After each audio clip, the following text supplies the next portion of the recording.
Om Sri Lakshmi Narsimhaya Namaha. Valmiki Ramayana, Yuddha Kanda, Chapter 63. Kumbhakarna Reprimands Ravana. Summary. Kumbhakarna abuses Ravana for his utter disregard of the earlier advices given by his well-wishers like Vibhishana, due to his sheer arrogance and neglect of the scriptures which enumerate the king's duties. Ravana replies to Kumbhakarna that bygone is a bygone and asks him to proceed to the battlefront. Then Kumbhakarna reassures Ravana and promises him that all the adversaries would be destroyed by him in the ensuing battle. Chapter 63 in detail. Hearing the lamentation of Ravana, Kumbhakarna laughed at a full volume and spoke as follows: "The same bad consequence which was imagined by us earlier while taking the final decision after our consultation is faced by you now, due to your utter disregard of the words spoken by your well-wishers.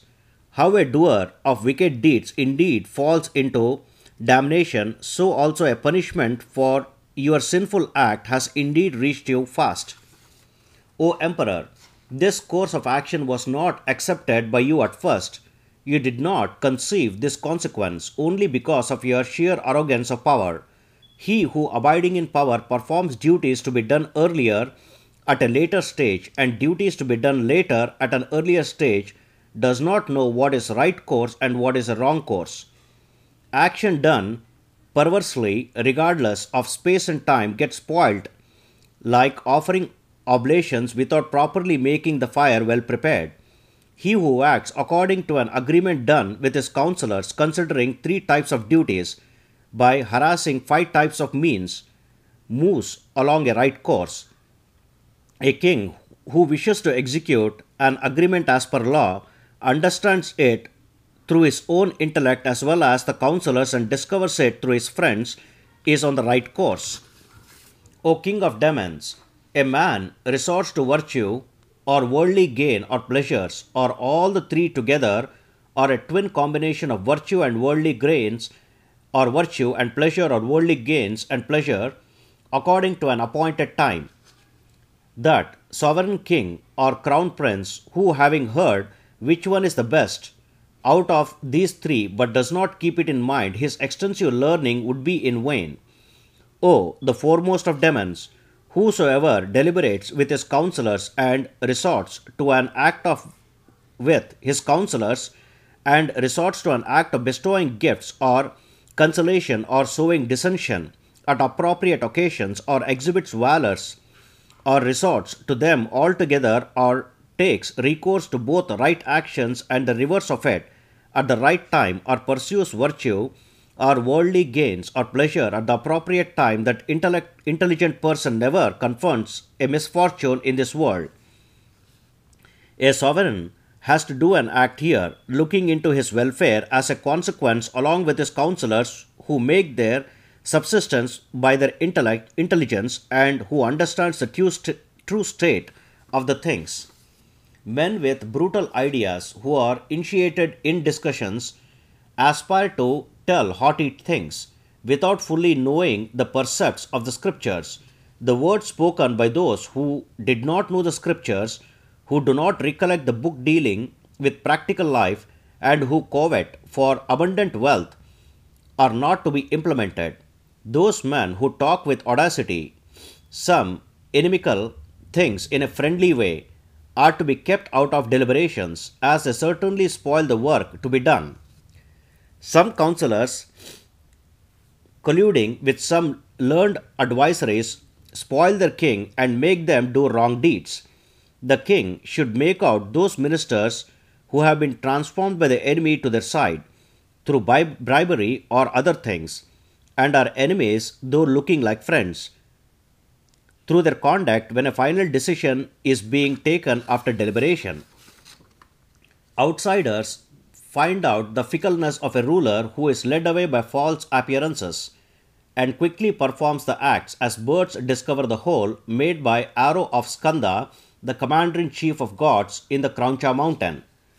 A king who disregards an enemy and does not protect himself indeed faces disappointing occurrences and would be removed from his position. That advice which was tendered to you earlier by Vibhishana is beneficial to us. Do whatever you wish to do." On hearing those words of Kumbhakarna, Ravana on his part twisted his eyebrows in anger and spoke the following words: "Why are you advising me like a venerable great teacher?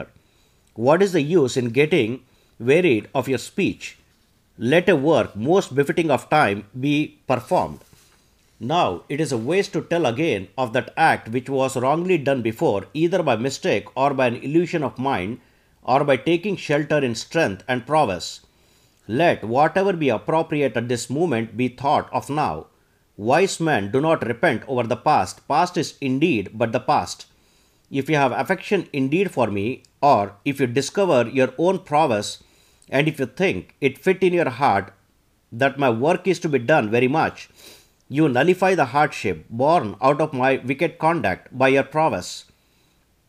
He who rescues an afflicted soul, whose fortune is ruined, he is the real friend. He who is ready at hand to help those who have deviated from the right course is a kinsman." Thereupon, hearing those deeply harsh words spoken by Ravana and understanding that he is quite enraged, Kumbhakarna spoke slowly and smoothly. Observing that his brother is highly perturbed and excited of his senses, Kumbhakarna, while consoling him, gently spoke the following words: "O king, the annihilator of adversaries, listen to my words attentively. O emperor of demons, enough of your giving way to anguish.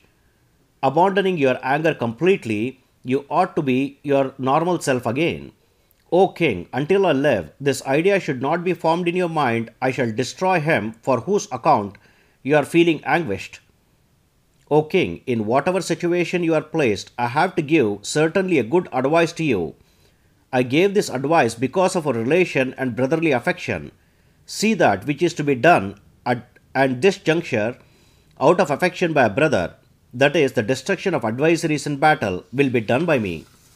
See today, O mighty armed king, the fleeing army of monkeys and Rama along with his brother being killed by me in the forefront of the battlefield.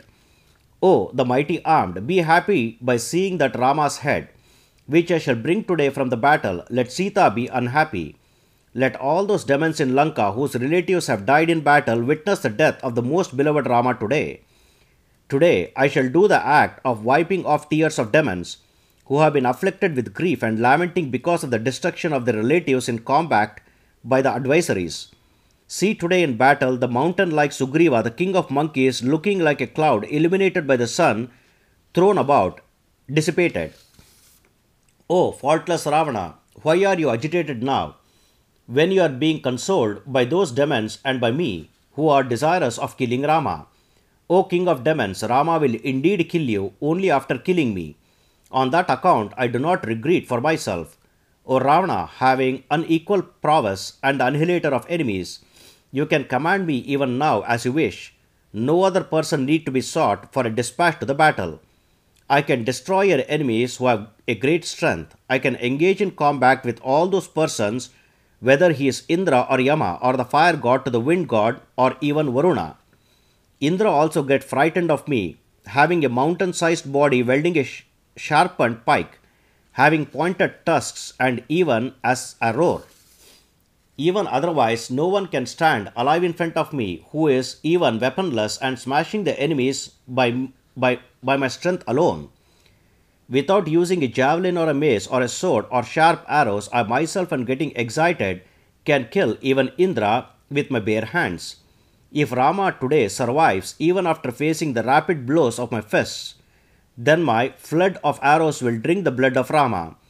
O king, when I exist, why do you suffer from anxiety? Here I am ready to sally forth for the destruction of your enemies.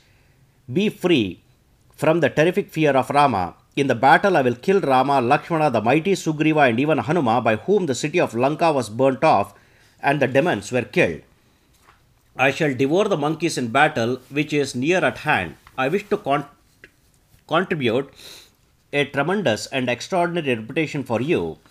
O king, if you have a fear for Indra or even for Brahma, I shall remove it then, as the sun removes darkness of the night.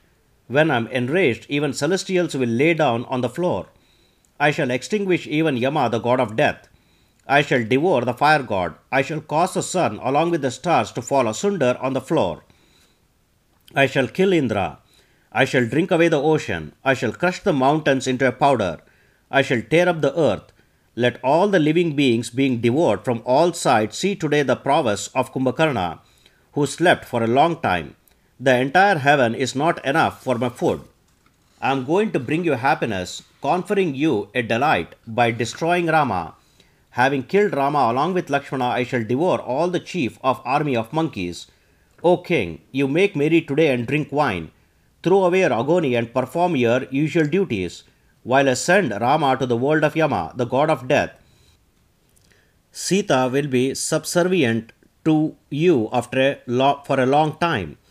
Thus completes 63rd chapter of Yuddha Kanda of the glorious Ramayana of Valmiki, the work of a sage and the oldest epic. Sri Moola Rama Vijayate. Om Sri Krishnarpanamastu.